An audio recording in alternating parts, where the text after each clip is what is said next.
Efesios capítulo 1, versículo 21. Nuestro tema de esta noche se aleja de nuestra serie de estudios en Jeremías. Veremos hoy este versículo. Nuestro tema esta noche es el misterio de la iniquidad. Y leemos de Cristo, presentado en el versículo 21, sobre todo principado y autoridad y poder y señorío, y sobre todo nombre que se nombra, no solo en este siglo, sino también en el venidero. Y sometió todas las cosas bajo sus pies, y lo dio por cabeza sobre todas las cosas a la iglesia. Y leemos en el versículo 20, la cual operó en Cristo, resucitándole de los muertos y sentándole a su diestra en los lugares celestiales, sobre todo. Notemos esas palabras. Sobre todo, hablando de Cristo, cuando resucitó. Esto es verdad, por supuesto, de toda la divinidad en un sentido. Sobre todo. Las cosas de Dios. Solo conocemos una ínfima parte en la tierra. Tenemos la palabra de Dios, que es suficiente para nosotros y supera todo lo que podemos entender. Pero Él está por encima de todas las cosas. Y he seleccionado este versículo 21 en particular, para comenzar esta noche, por la pequeña palabra sobre. Ahora, por regla general nunca hacemos esto. Pero lo que me gustaría hacer es solo tomar las letras de esa palabra, dividir la palabra y tal vez esto nos pueda ayudar. Sobre todo. Y voy a tratar de explicar mi tema en un momento usando la palabra sobre.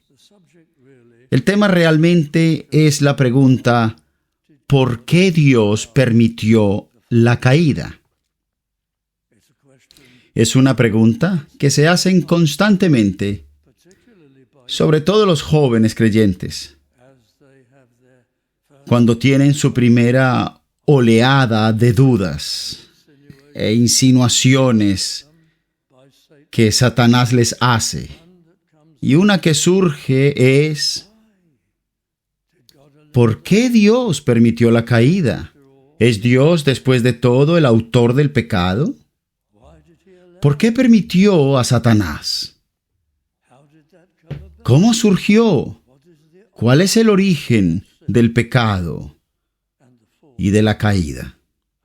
¿Y por qué Dios toleró tanto el mal y el sufrimiento en el mundo?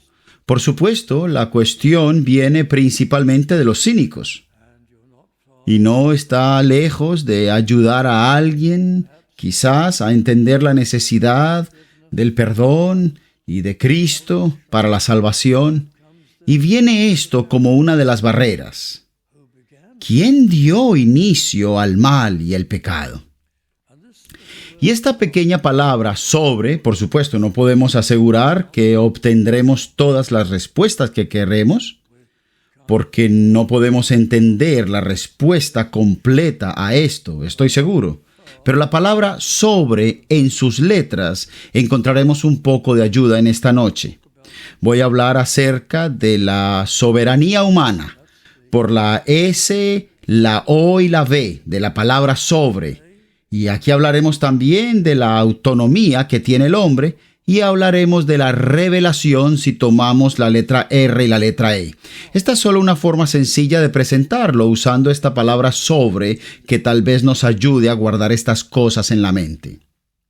Pero una gran ayuda nos viene. ¿Por qué Dios permitió esto y aquello? Cuando nosotros pensamos en la cuestión del libre albedrío o de la autonomía e independencia en la vida. Y la revelación de Dios y su ser y sus caminos. Así que brevemente consideraremos esto esta noche porque es útil para nosotros. Pero necesitamos ser precavidos. porque se nos advierte constantemente en las Escrituras: mis pensamientos no son tus pensamientos. Y el plan de Dios es mucho más elevado que la capacidad del entendimiento humano.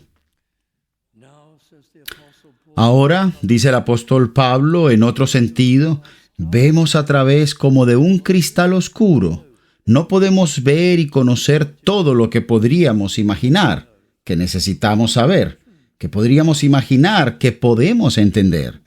Pero hay algunos atisbos y algunas pistas y respuestas en la palabra de Dios. Y es eso lo que examinaremos esta noche. En primer lugar, soberanía humana, la libertad de la voluntad, el libre albedrío. Obviamente, porque Dios es todopoderoso, como lo presentan las Escrituras, como omnisciente y todopoderoso, puede hacer todo, lo que es obviamente coherente con su carácter santo y su voluntad. Él puede hacer cualquier cosa, es libre de hacer lo que quiera, que sea coherente con su carácter santo. Y es omnisciente, lo sabe todo, opera en el contexto del conocimiento perfecto, de todas las cosas que serán y han sido y que son. Dios es un ser libre, perfectamente libre. ¿Sabes? En el libro de Génesis, Dios dijo: hagamos al hombre a nuestra imagen y semejanza.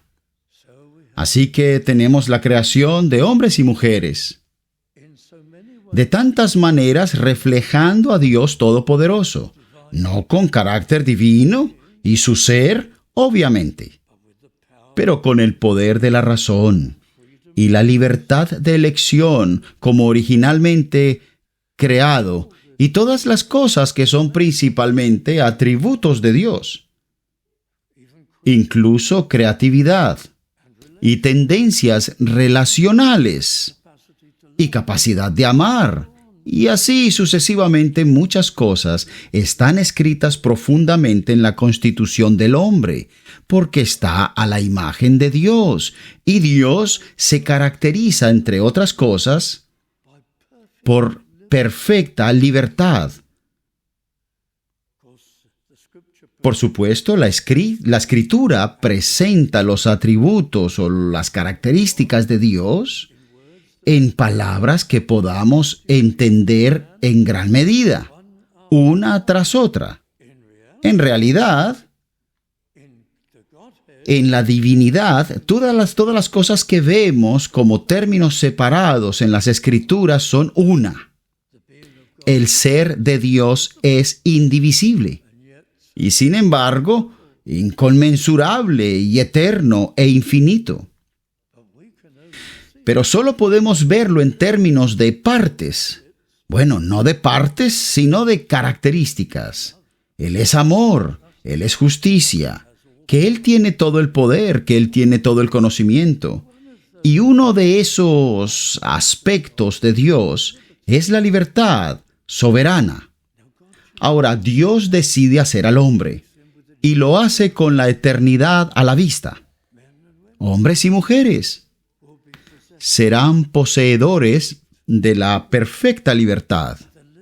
La libertad en el hombre fue pronto recortada, porque, llegaremos a esto, cayó, ejerció su libertad contra su Creador. Eligió una alternativa invisible a Dios. Eligió cosas que no conocía, que no existían en el mundo, hasta que Él los eligió. Si Dios puede ser visto en términos de valores, el hombre, apartando la mirada de Dios, eligiendo lo desconocido, eligió y en cierto sentido trajo a la existencia, hasta donde su conciencia y experiencia se refiere, trajo a la existencia antivalores, lo opuesto. Y así llega el mal al mundo. Y el hombre, según la palabra de Dios, muere. Aún no muere físicamente, sino que murió, en que su conexión con Dios se cortó y se convirtió en alguien distante de Dios, y su libertad se limitó. Todavía tenía libertad hasta cierto punto, seguía siendo un agente libre, pero su libertad se limitaba a operar dentro de los límites de su naturaleza pecaminosa. Era ahora una criatura encarcelada, atrapada en su naturaleza pecaminosa. Por lo que era libre, pero sujeto a la ley del pecado e incredulidad y hostilidad hacia Dios. Esa fue la consecuencia de su desobediencia, de la que se le había advertido que ese sería el resultado, por lo que el libre albedrío ahora es limitado. ¿Por qué permitió Dios que sucediera? Bueno, una respuesta a esto es esta: porque a través de la redención, a través de la salvación, a través de nuestra restauración a Dios, eso en sí mismo es una liberación, una vez más, de nuestra libertad, permitiendo que opere. El Espíritu Santo se acerca y viene a nosotros, y somos regenerados. Comienza con el trabajo que llamamos iluminación. Nuestros ojos son abiertos a nuestra condición. Nuestros ojos están abiertos a lo que hemos perdido. Nuestros ojos se abren al camino de salvación que Dios ha provisto. Y nuestras voluntades se inclinan y anhelamos ser perdonados. Y hacemos una elección. Ahora, esta es una terminología peligrosa, porque no es todo nuestra propia libre elección en el sentido de que lo hicimos porque nos volvimos muy listos. Es una elección que hacemos porque el Espíritu Santo ha abierto nuestros ojos y nos iluminó y nos convenció. Y una vez que el Espíritu ha hecho eso, nos inclinamos a esta elección, pero sin embargo es nuestra elección. Y venimos y nos rendimos a Cristo y caemos de rodillas en nuestra mente y nos arrepentimos de nuestro pecado y clamamos por la salvación y por una nueva vida. Y todo esto por el trabajo que se realiza en nuestros corazones. Pero de repente nuestra libertad de actuar nos ha sido restaurada por el poder de Dios. Y venimos a Él. Y en el cielo, bueno, estaremos allí porque necesitamos estar allí y lo sentimos. Y nosotros teníamos ese gran deseo de estar allí. Y si fuera posible, como dije hace algunas semanas, para que el diablo de alguna manera fuera rescatado de su castigo eterno y venga a visitar al cielo. Esto es imposible, desde luego. Es una ilustración absurda, por supuesto, pero si fuera posible y el diablo fuese al cielo y le preguntara a este y a aquel otro, ¿quieres estar aquí? ¿Elegiste estar aquí? La respuesta universal sería, ¡oh, sí! Necesitamos estar aquí, debemos estar aquí, anhelamos estar aquí, queremos estar aquí. Debemos permanecer aquí seguros, porque hemos clamado a Dios para sellar nuestras voluntades de tal manera que nunca podamos cambiar nuestras mentes. El escritor de himnos lo expresa perfectamente. Toma mi corazón, oh tómalo y séllalo. Sella desde tus atrios arriba. Señor, sálvame y guárdame y quítame la capacidad de equivocarme y que nunca se manifieste en la gloria celestial. Hazme tuyo, tuyo para siempre. La elección es absoluta y eterna.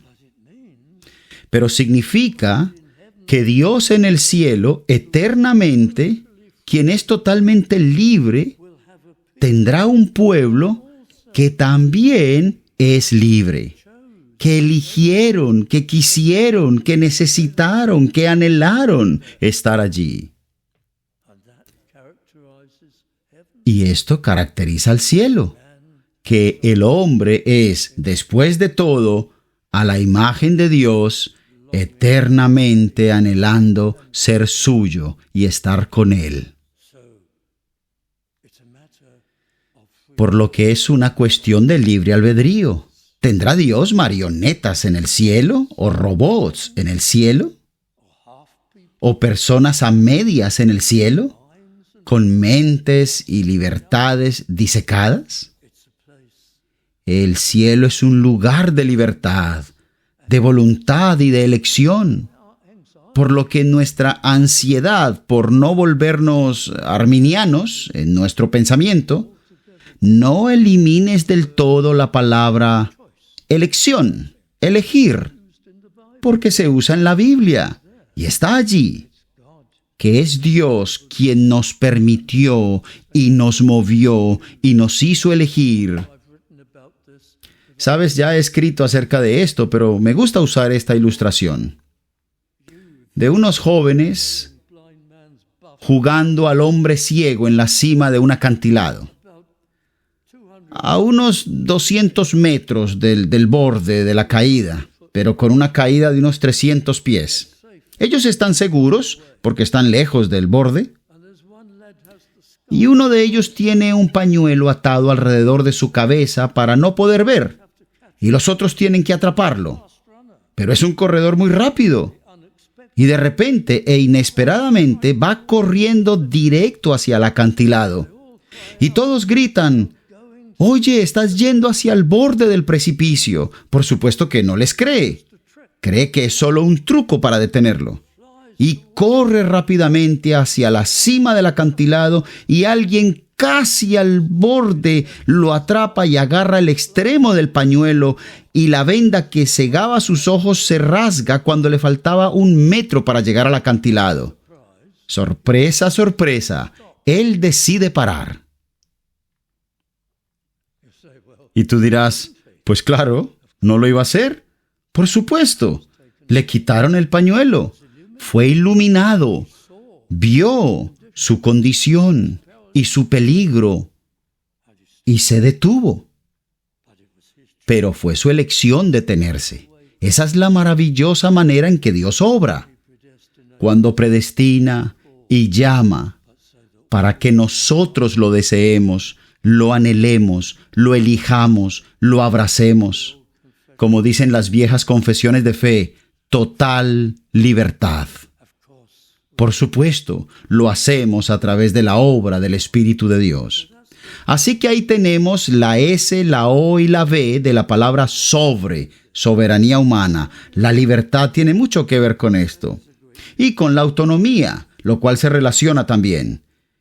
Y quizá sería una buena idea volver a Isaías, al capítulo 14. Y usted sabe a dónde voy. Estoy seguro que ya sabes a dónde voy. Leyendo el versículo 12 de Isaías 14. ¿Cómo caíste del cielo, oh lucero, hijo de la mañana? Cortado fuiste por tierra, tú que debilitabas a las naciones. Por supuesto, Isaías está primero y sobre todo hablando literalmente sobre el rey de Babilonia. Pero no hay duda alguna de que también está hablando de la caída de Satanás. Versículo 13. Esto es sobre Lucifer, hijo de la mañana. Tú que decías en tu corazón: subiré al cielo. El diablo, antes de la caída del hombre, quería autonomía. Quería liberarse de Dios. Quería la libertad en el sentido estricto de autonomía para tomar sus propias decisiones y hacer las cosas a su manera. Su forma de rebelión contra Dios era ser independiente de Dios y autónomo en todos los sentidos. Y elevarse a ser igual a Dios. Subiré al cielo, en lo alto, junto a las estrellas de Dios, presumiblemente los ángeles de Dios. No soy un simple ángel. Estaré por encima de ellos y seré igual a Dios mismo. Levantaré mi trono en el monte del testimonio, me sentaré a los lados del norte, sobre las alturas de las nubes subiré. Todo el yo haré, todos estos versos, el determinado, sobre las alturas de las nubes subiré y seré semejante al Altísimo, en esencia igual a Él. Por supuesto, se puede ver esto en la historia de la humanidad. Todas las falsas religiones, toda la idolatría, todo el catolicismo romano y las falsas versiones, incluso del cristianismo, todas equivalen a lo mismo. Seremos como Dios. ¿Sabes? La mayoría de los ateos en siglos pasados no eran ateos en el sentido moderno. No eran totalmente incrédulos de Dios, solo querían autonomía e independencia de Él. En cierto modo reconocían que eran medio teístas, pero querían comportarse independientemente. Ahora, por supuesto, el ateísmo se ha movido y por eso sabemos que el final debe estar cerca. Se ha movido del todo y ha acabado con Dios. No seré como Él, sino más bien seré Él por completo y lo erradicaré. Interesante, pero esta independencia o autonomía de Dios es el segundo punto de la libertad, del tema que estamos tratando, de la voluntad. Y esto lo ve usted en la raza humana. Ya estaba allí en el jardín del Edén. El fruto del árbol, del conocimiento del bien y del mal, se eligió porque, en un aspecto, se pensaba o se veía deseable. Y Satanás había puesto la sugerencia en la mente. Él es el padre del pecado, recuerda, el padre de la mentira. Y él puso esa idea en la mente de Eva y Adán, que presumiblemente Dios te está reteniendo algo. Hay algo más que Él no te permite tener. Él está siendo injusto contigo, te está privando de algo, te está limitando. Y esta es la raíz de la rebelión en cada forma. Es incluso, benditos los adolescentes, pero incluso esa es la rebelión del adolescente. Se me niega algo que otras personas pueden tener y disfrutar y yo no. Es exactamente lo mismo. Autonomía, que quiero ser independiente de la autoridad. El difunto Christopher Hitchens solía decirlo una y otra vez. ¿Cuál era la mayor razón por la que odiaba la noción de Dios? ¿Que haya alguien allí diciéndome lo que debo hacer? Esa es la raíz. No era un problema intelectual con la creencia, era un problema moral. Quiero autonomía, nadie me dice lo que tengo que hacer, nadie me dice cuál va a ser mi moral, nadie, y así sucesivamente. Lo que puedo tener y lo que no puedo tener. Así que libertad, autonomía. Y con la caída viene en todos nosotros este deseo de autodeterminación, mi propio camino, mis propias cosas, mi propia felicidad. Yo soy lo primero. Y estamos viviendo en la mayor yo generación de todos los tiempos. Es así, autonomía. Sí, pero hay algo que demostrar. No puedes existir sin Dios. No puedes ser feliz sin Dios. No puedes sentirte realizado sin Dios. No puedes ser santo sin Dios. No puedes ser honesto sin Dios. No puedes ser fiel sin Dios. No se puede estar tranquilo y sensible sin Dios. Lo necesitas. Yo no lo necesito, no lo necesito, no lo quiero. Pero el cielo eternamente estará ocupado por gente que dice: he estado en ese otro lugar. He comprobado que no se puede hacer sin Dios. He visto lo que pasa en un mundo sin Dios. He visto el sufrimiento y las guerras y la mezquindad y el engreimiento y todo lo que impulsa a la humanidad en el mundo. Y he llegado a la conclusión que lo necesito, que lo quiero, que lo amo, que confío en Él y que dependo totalmente de Él. Y esa es mi actitud eterna. Sin la caída, no tendrías un pueblo tan ilustrado. Sin la caída y un mundo malvado, no tendrías una población, un pueblo en el cielo que realmente entienda, que realmente crea en ello. Así que, por el bien de la verdadera libertad y por el bien de renunciar a mi autonomía y a mi independencia y realmente confiar y amar y creer en el Señor, tiene que haber una caída. Nuestro tiempo se está yendo. Pero el tercer punto del que quería hablar brevemente es la revelación. Cristo es la palabra, el gran revelador de Dios. ¿No es interesante? Que usted piense, entiendo, que Él es la palabra. La palabra estaba con Dios, la palabra se hizo carne, la palabra vino a este mundo. ¿Qué significa cuando decimos que Cristo es la palabra? Bien, pues significa finalmente que Él, por su Espíritu, fue el autor de las Sagradas Escrituras. Y por su vida en la tierra, reveló físicamente algunos de los atributos de Dios. Y su amor, y su bondad, y su compasión, y su salvación. De modo que, por la palabra, se quiere decir que Él es el revelador. Pero, oh, queridos amigos, es más que eso. Es a través de lo que Cristo tuvo que hacer que Dios de muchas maneras es revelado.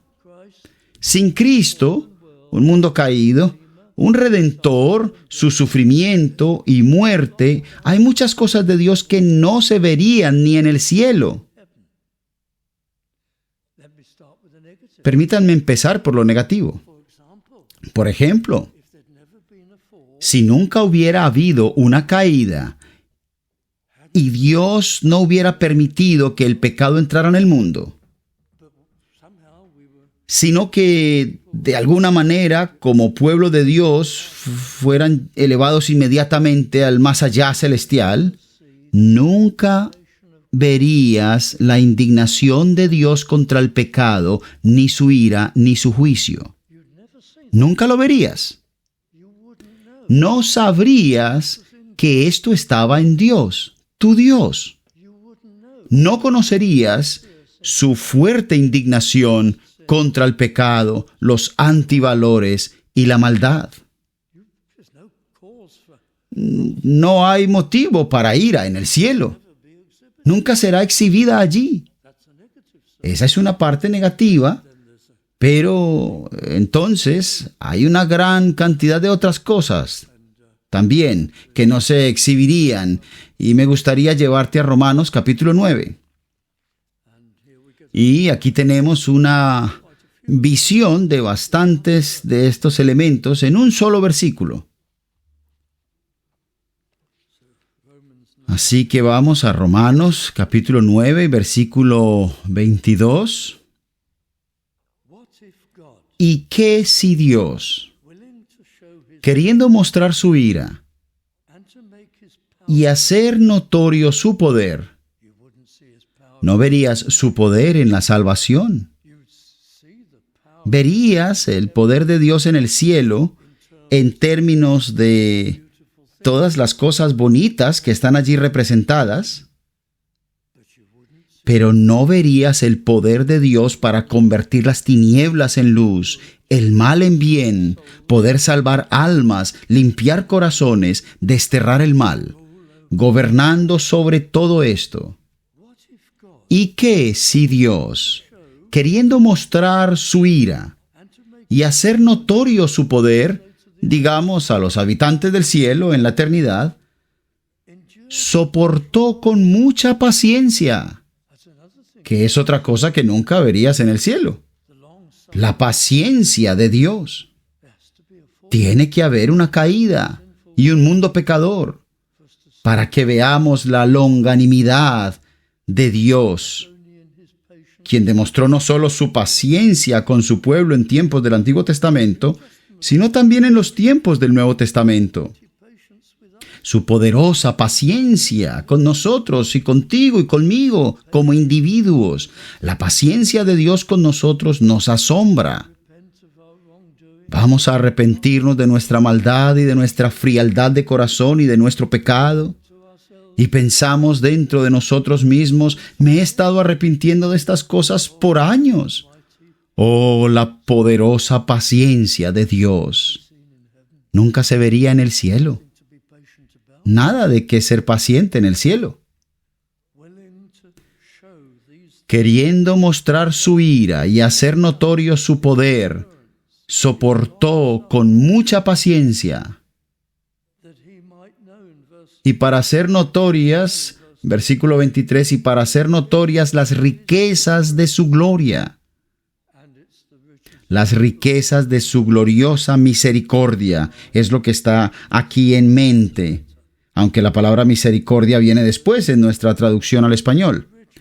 Las riquezas de su gloria las mostró para con los vasos de misericordia que Él preparó de antemano para la gloria. Por lo que hay muchas cosas que no se ven operando en el cielo y que causan gran asombro hacia Dios: ira, poder, longanimidad, paciencia, tolerancia, bondad, misericordia en abundancia, verdad, tanta verdad, tú nunca lo habrías visto, y el amor supremamente revelado en el Calvario, el amor de Dios. Si alguna vez te preguntas, soy un pecador, salvado por la gracia de Dios,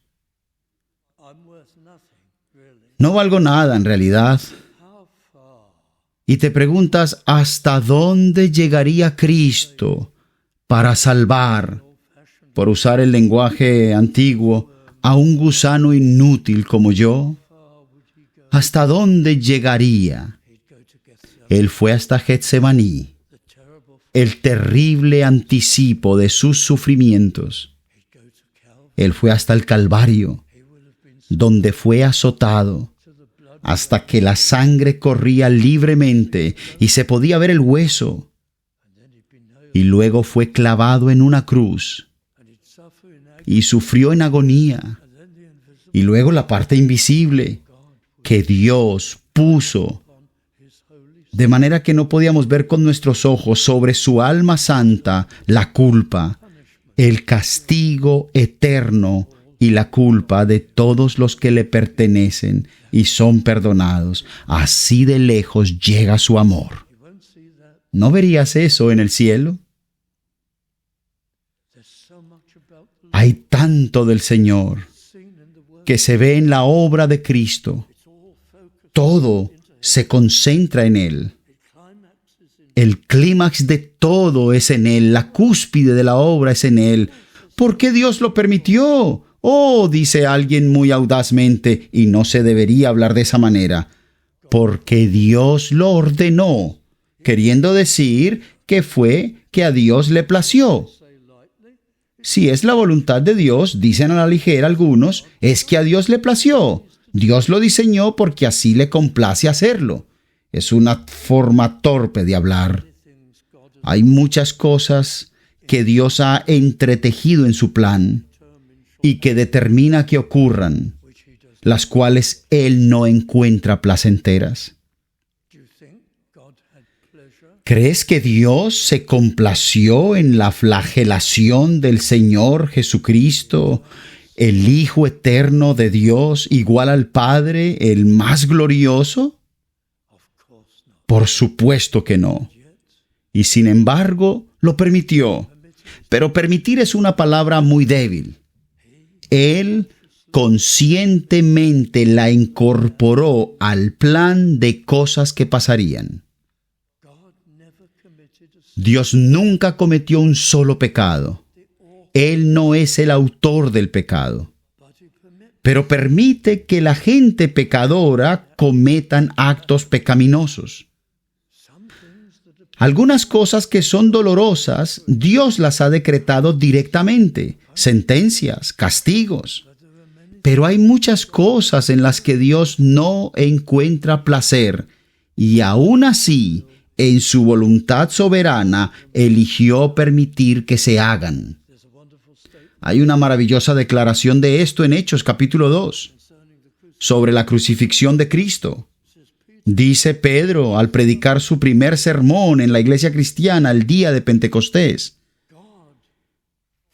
Dios lo previó y predeterminó esto, pero ustedes lo hicieron. Dios no lo hizo, pero Él sabía que ustedes lo harían. Y Él entretejió todos estos eventos de forma ordenada. Tenemos que ser muy cuidadosos con lo que le asignamos a Dios. Él nunca es el autor del pecado, sino que lo permite y lo utiliza para su fin último y su gloria. Y estamos viendo solo algunas de las cosas que no se podrían haber conocido en la gloria eterna si nunca hubiera habido una caída y nunca hubiera existido la obra de la redención. Y espero que esta breve exposición nos dé alguna visión al respecto. Este es el terreno para nuestra gratitud. Se trata de la soberanía humana o libertad humana, autonomía y la revelación de Dios. Y cuando estemos en la gloria y veamos a nuestro Salvador, estaremos tan abrumados, pero veremos sus cicatrices glorificado en el cielo. Y veremos en ello todo el amor de Dios y su bondad y su paciencia y su gloriosa misericordia, cosas que de otro modo nunca habríamos saboreado y conocido y visto, y ese será nuestro eterno canto de adoración.